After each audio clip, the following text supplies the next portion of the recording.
Tu crois que le crime organisé, c'est juste des types en costard dans des films hollywoodiens? Détrompe-toi.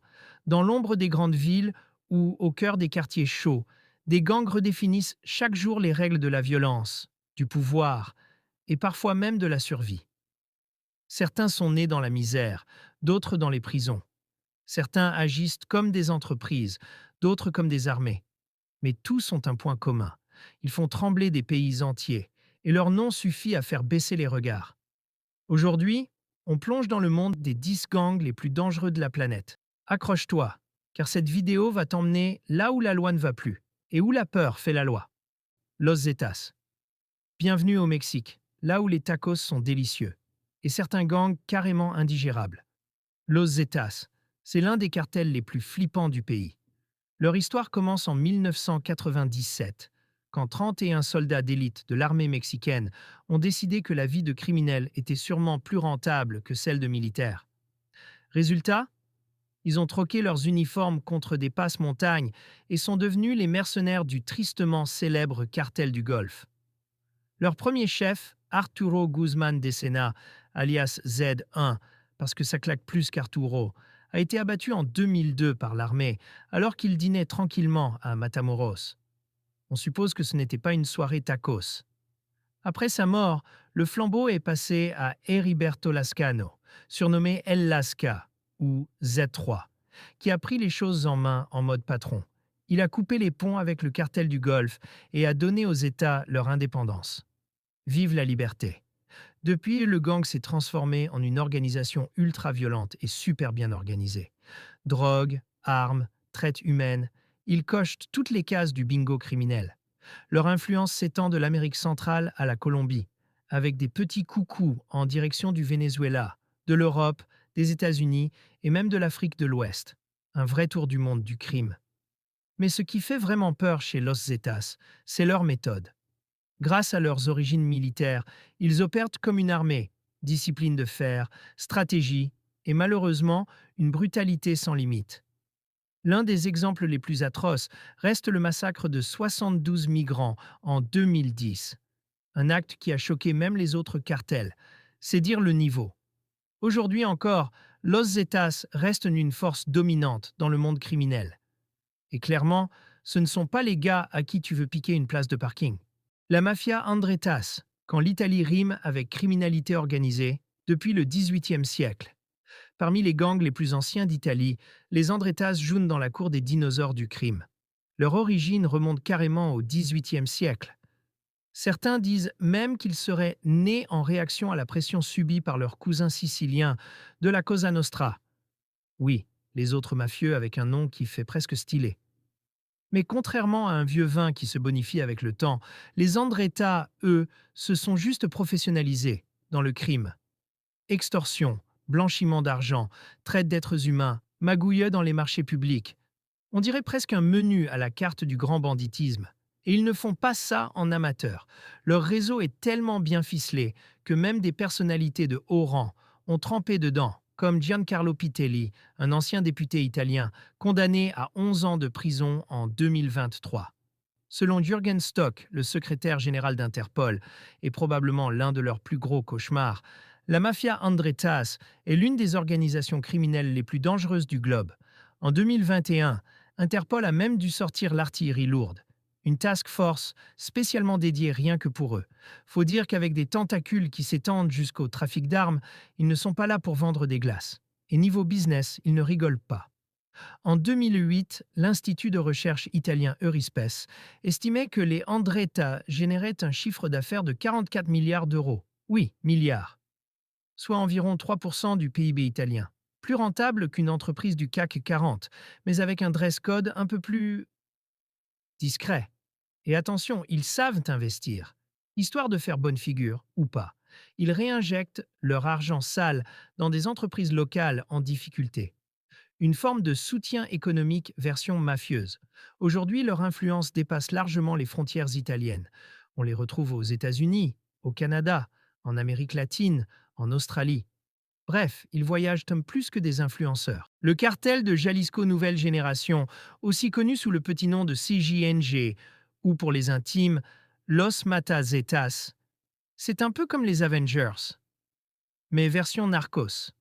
Basé à Jalisco, au Mexique, ce syndicat du crime est réputé pour sa brutalité extrême, ses méthodes ultra-violentes et son CV criminel qui commence en août 2009. À la tête de ce joyeux club, Nemesio Oseguera Cervantes, alias El Mencho, un nom qui pour le gouvernement mexicain rime avec plus recherché que le Wi-Fi en pleine forêt.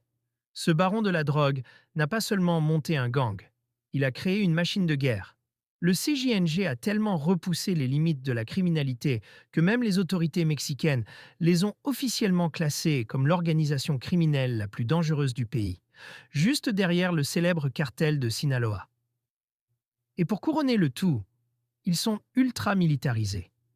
Ils ont leur propre commando spécial, des divisions spécialisées dans différents types de guerres.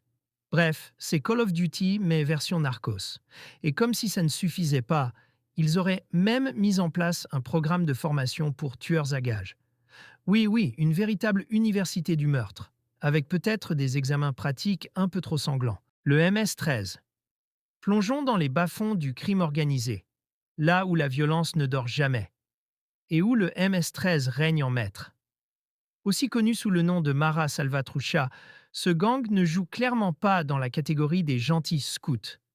Né dans les rues de Los Angeles dans les années 90, il s'est vite transformé en l'un des gangs les plus redoutés de l'hémisphère occidental. Rien que ça. Mais attention, leur influence ne s'arrête pas aux tacos californiens. Ils ont carrément exporté leur savoir-faire criminel jusqu'au triangle du Nord, le Guatemala, le Salvador et le Honduras. Cette zone est aujourd'hui tristement célèbre comme l'un des endroits les plus violents de la planète, en dehors des zones de guerre, bien sûr. Merci MS-13 et quelques autres. On ne va pas tout leur mettre sur le dos non plus. À la base, le gang avait pourtant des intentions nobles. Dans les années 80, il a été formé pour protéger les réfugiés d'Amérique centrale, fuyant les guerres civiles. Mais visiblement, le plan a dérapé. Très vite, la protection est devenue oppression, et les anciens protecteurs sont devenus les grands méchants du quartier. Ironique, non? Aujourd'hui, le MS-13, c'est du lourd. Trafic de drogue, vente d'armes, traite humaine, extorsion. Ils ont coché toutes les cases du bingo du crime organisé. Et ils ne se sont pas arrêtés là. Ils ont aussi pris racine dans les prisons, histoire d'assurer la continuité du service même derrière les barreaux. Et comme si ça ne suffisait pas, ils mènent une guerre sanglante contre leur rival historique, le 18e Street Gang. Une rivalité qui transforme les rues en véritables champs de bataille, où même les civils peuvent se retrouver en première ligne sans avoir rien demandé. Ah, les Yakuza! Ce n'est pas juste un gang japonais qui fait peur dans les films. Non, c'est carrément une mafia en costard-cravate ou en kimono tatoué, qui règne d'une main de fer au cœur du Japon. Leur influence s'est tellement étendue qu'ils ont même traversé les océans pour aller faire un coucou aux États-Unis. Oui, l'exportation du crime, c'est aussi une forme de mondialisation. Les Yakuza, ce sont ces types couverts de tatouages ultra travaillés. Pas juste un petit dragon sur l'épaule, non, des fresques entières sur tout le corps, et qui respectent des rituels dignes des samouraïs. Le combo parfait entre violence, élégance et tradition. Ils contrôlent une grosse partie du marché. Illégal, bien sûr. Chantage, contrebande, prostitution, drogue, jeux d'argent, prêts usuraires. Bref, s'il y a de l'argent à faire, ils sont dans le coup. Mais attention, ce ne sont pas que des vilains dans des ruelles sombres. Les Yakuza possèdent aussi des restos, des bars, des compagnies de transport, des agences de talent et même des usines. Oui, même ta soupe instantanée pourrait venir d'une boîte contrôlée par eux. Quant à leur origine, c'est flou. Certains pensent donc qu'ils descendent amants de samouraïs sans maître, les fameux ronins, devenus des brigands.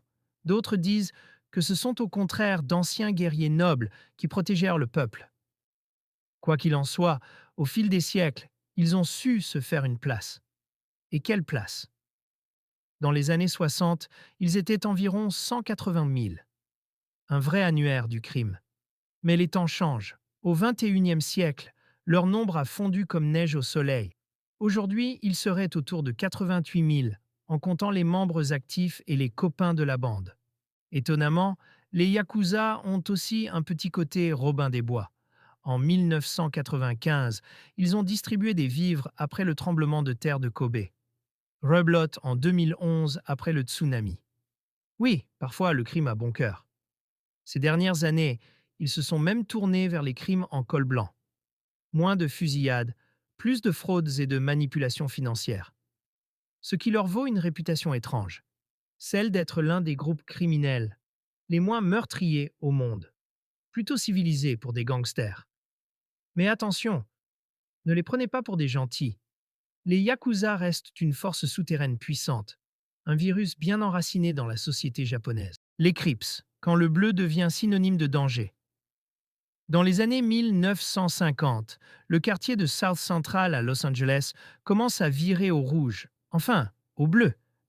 À cette époque, la ville est frappée de plein fouet par une série de problèmes.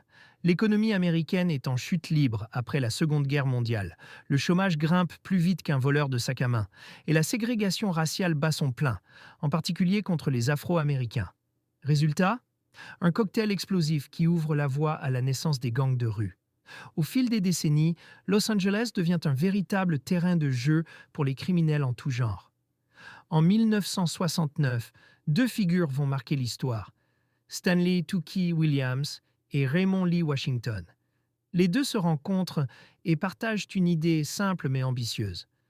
Pourquoi ne pas unir tous les gangs de l'Est et de l'Ouest de la ville sous une seule et même bannière?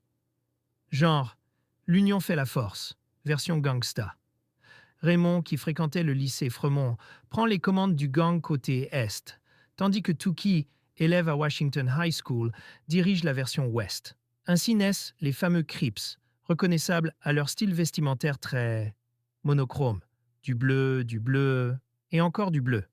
Bandana, t-shirt, basket, c'est simple, même les schtroumpfs seraient jaloux. Mais derrière le look se cache un gang redoutable, impliqué jusqu'au cou dans le trafic de drogue et une violence qui ferait rougir un film de Tarantino. Fusillades, drive-by shootings, embuscades coordonnées, les Crips ne font pas dans la dentelle. Et le plus tragique, une grande partie des victimes sont des adolescents. Le gang s'est divisé en plusieurs sous-groupes au fil du temps, certains se tirant dans les pattes, littéralement. Et impossible de parler des Crips sans mentionner leur némésis historique, les Bloods. Leur rivalité est aussi célèbre que celle entre Batman et le Joker. Sauf que là, pas de bat signal, juste des balles qui volent. Les Bloods, l'histoire d'un gang et d'une sacrée rancune lycéenne. Tout commence à la fin des années 60, dans les rues pas vraiment tranquilles de Los Angeles. À cette époque, les Crips, fraîchement fondés par Raymond Washington, commencent à faire du bruit, beaucoup de bruit. Tellement de bruit qu'ils décident d'attaquer deux lycéens de Compton, Sylvester Scott et Benson Owens, comme s'ils jouaient à qui sera le prochain chef de gang, version hardcore. L'attaque est violente, et nos deux compères, plutôt que de se laisser faire, décident de fonder leur propre équipe. Scott crée les Piru Street Boys, pendant qu'Owens lance les West Piru. Leur but? Se défendre contre les Crips, ces nouveaux caïds du quartier qui commencent à se prendre pour les patrons de la ville. Fun fact, bien avant que le gang des Bloods ne voit officiellement le jour, beaucoup de mecs qui n'étaient pas chez les Crips s'appelaient déjà entre eux Blood, frérot en VO de gangster. Du coup, le nom était déjà dans l'air. Il n'y avait plus qu'à l'officialiser. Et puis, le 21 mars 1972, c'est le drame. Après un concert au Hollywood Palladium, 20 Crips s'en prennent à un jeune, Robert Ballou Jr., juste pour lui piquer sa veste en cuir. Résultat, ils le battent à mort. L'histoire fait scandale. C'est la goutte de sang qui fait déborder le gobelet en plastique. D'autres petits gangs, eux aussi victimes des Crips, s'unissent avec les Pirous.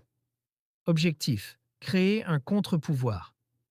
Et c'est ainsi que naissent officiellement les Bloods. Dans les années 80, les Bloods passent à la vitesse supérieure. Fini les bastons de rue, place au business. Drogue, argent, réseau. Ils deviennent une véritable entreprise criminelle, générant des millions, voire des milliards, de dollars chaque année. Comme quoi, même dans l'illégalité, l'organisation ça paie. Aujourd'hui, les Bloods sont divisés en deux branches principales. Ceux de la côte ouest, les OGE, et ceux de la côte est, qu'on appelle la United Blood Nation. Et bien sûr, ils restent fidèles à leur code vestimentaire. Le bandana rouge, toujours porté avec fierté, et souvent avec une arme à feu. Contrairement aux Bloods et aux Crips qui règnent sur les trottoirs, la mafia russe ne traîne pas en basket dans les ruelles. Non, ici on parle d'un syndicat du crime ultra organisé, façon entreprise familiale, mais version très dark. Elle est impliquée dans à peu près tout ce qui est illégal sur cette planète. Si c'est interdit, ils y ont sûrement déjà pensé ou sont en train de le faire. L'après-Seconde Guerre mondiale en Russie, c'était un peu le Far West de l'Est. Le chaos régnait et l'effondrement de l'Union soviétique n'a rien arrangé. Avec un gouvernement aussi instable qu'un vieux meuble Ikea mal monté, des groupes armés se sont faufilés dans les failles, se lançant dans un marché noir en pleine explosion. Résultat? De l'argent, du pouvoir, des flingues et beaucoup de violence. Dans les années 1990, la mafia russe avait atteint un niveau de menace tellement élevé qu'elle figurait dans le top des priorités du FBI. Louis Freeh, le patron du bureau entre 1993 et 1901, la décrivait même comme la menace numéro 1 pour les États-Unis. Rien que ça. Et devine quoi? En 2022, elle est toujours bien là. Toujours aussi puissante, toujours aussi effrayante. Avec environ 6000 groupes criminels à son actif, elle touche à tout. Trafic d'êtres humains, raquets, drogue, braquage, commerce illégal d'armes, assassinat de haut niveau, fraude financière. Bref, un vrai catalogue du crime. Même les gouvernements ne sont pas à l'abri. Manipulation politique, infiltration, pression. Ils n'hésitent pas à jouer les marionnettistes. Cerise sur le gâteau. Plus de 500 000 membres, répartis dans plus de 50 pays. Une multinationale du crime, mais sans service client. Et toutes les tentatives pour les faire tomber? Un échec. Pour l'instant, c'est plutôt eux qui mènent la danse. Le gang de la 18e rue, ou pour les intimes, C18, Barrio 18, ou simplement la 18, n'a rien d'un petit club de quartier. Né dans les rues de Los Angeles, ce gang est passé de bande de potes énervés à organisation criminelle internationale. Aujourd'hui, avec entre 30 000 et 50 000 membres répartis aux États-Unis, au Mexique et en Amérique centrale, la 18e rue joue dans la cour des très grands. Leur CV criminel, plutôt chargé. Ils sont très proches de la mafia mexicaine et on les accuse notamment d'avoir transformé le fameux triangle nord d'Amérique centrale, Honduras, Guatemala, Salvador, en l'une des zones les plus meurtrières au monde. Rien que ça. Mais revenons au début. Dans les années 60, certains gangs hispaniques de LA, comme le fameux Clanton 14, ne voulaient pas intégrer les Mexicains, Américains ou d'autres immigrants. L'accueil était plutôt du genre « non merci, le gang est complet ». Résultat, ces exclus ont décidé de créer leur propre gang. Et comme ils en avaient marre de se faire marcher dessus, ils ont vite compris qu'unis, ils seraient plus forts. En prenant de l'ampleur, la 18e rue s'est frottée à d'autres gangs et les affrontements ont été sanglants. Perdre des membres devenait presque une habitude. Alors, ils ont élargi leur recrutement à toutes les nationalités. Mexicains, salvadoriens, guatémaltèques et même d'autres communautés. Résultat, le premier gang multiethnique et multiracial de Los Angeles. L'ONU du crime, version ghetto. Aujourd'hui, on estime qu'il existe une vingtaine de factions indépendantes sous l'étendard de la 18e rue. Leur réseau est solide. Trafic de drogue, extorsion, vol, assassinat. Rien ne les arrête. Et même derrière les barreaux, ils continuent de gérer leurs affaires, comme si la prison n'était qu'un open space sans fenêtre. Leur influence ne s'arrête plus aux frontières américaines. La 18e rue a essaimé un peu partout. Australie, Canada, Angleterre, Allemagne, Salvador, Équateur, Guatemala. Bref, si vous les cherchez, ils ont probablement déjà une antenne pas loin de chez vous. La Camorra bienvenue à Naples, ville de pizza, de Vésuve et de gangsters. C'est ici que la Camorra a élu domicile dès le 19e siècle, transformant les ruelles napolitaines en terrain de jeu pour ses activités pas très catholiques. Mais attention, ce gang n'est pas né de la dernière pluie. Selon certaines histoires, ses racines remonteraient carrément à l'Espagne du XVe siècle. Et oui, la criminalité aussi fait du tourisme. Au fil du temps, la Camorra est devenue de plus en plus violente, raffinant son CV criminel. Contrebande, chantage, extorsion, braquage, enlèvement, trafic de drogue. Bref, un véritable supermarché du crime. Mais en 1861, l'unification de l'Italie a mis un sacré coup de pied dans la fourmilière. En 1882, l'État italien a lancé une traque musclée contre le gang. Et spoiler alert, ça a bien secoué la Camorra. Pour tenter de garder la main, les boss du gang ont eu une idée de génie: infiltrer le gouvernement. Oui, comme dans les films. Sauf que lors des élections de 1901 à Naples, tous leurs petits protégés se sont fait battre à plat de couture. Oups. Mais comme une mauvaise herbe, la Camorra ne meurt jamais. Dans les années 1980, elle s'est reconvertie dans un business plus juteux, le trafic de drogue. Et là, ça a explosé, au sens figuré, enfin, pas toujours. Aujourd'hui, avec plus de 10 000 membres dans le monde, la Camorra continue de faire parler d'elle en Italie et bien au-delà. Comme quoi, même les organisations criminelles savent s'internationaliser. Voilà, t'as survécu à ce petit tour du monde du chaos organisé. Ces gangs, c'est pas juste des noms qui font peur dans les séries. Ce sont de vraies machines à broyer, qui opèrent même souvent en toute impunité, pendant que les gouvernements rament pour reprendre le contrôle. Mais derrière chaque gang, il y a une histoire. Pauvreté, guerre, corruption, oubli. Et tant qu'on ne s'attaque pas aux racines, ces organisations continueront à fleurir là où l'État est absent. Alors la prochaine fois que tu verras un film de mafieux, souviens-toi, dans la vraie vie, il n'y a pas de musique dramatique. Juste des gens qui disparaissent sans faire de bruit. Si t'as aimé ce tour du monde version crime et châtiment, pense à t'abonner, liker, partager et dis-moi en commentaire quel gang t'a le plus choqué. Ou même, lequel tu connaissais pas du tout.